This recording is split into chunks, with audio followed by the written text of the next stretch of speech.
Sa gitna ng makapal na kagubatan sa Pilipinas, marahang lumilipad si Agila, isang batang Philippine Eagle.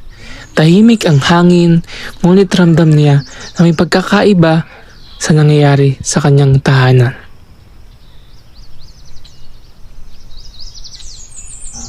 Bakit parang kumukonti ang mga puno?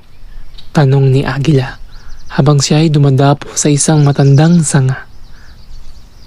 Habang patuloy sa paglipad, nakilala niya si Pagong na mabagal na gumagapang malapit sa ilog.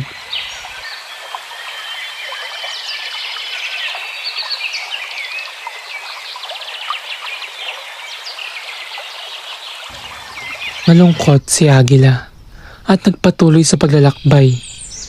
Sa kanyang paglipad, narinig niya ang mahinang tinig ng isang waling-waling na nakatago sa ilalim ng mga dahon.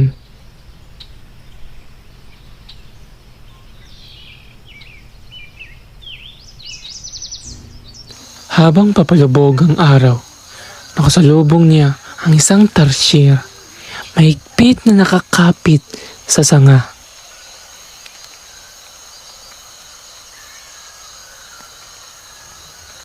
Doon, naunawaan ni Agila na hindi lamang pala ito kanyang kwento.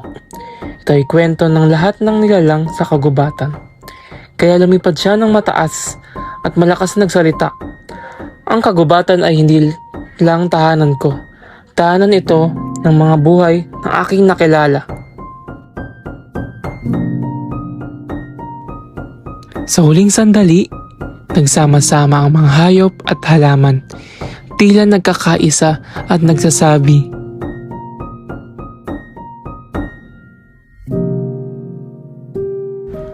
at sa muling paglipad ni Agila, dala niya ang pag-asa na may mga taong makikinig, mag-aalaga at magiging bahagi ng kanyang kwento.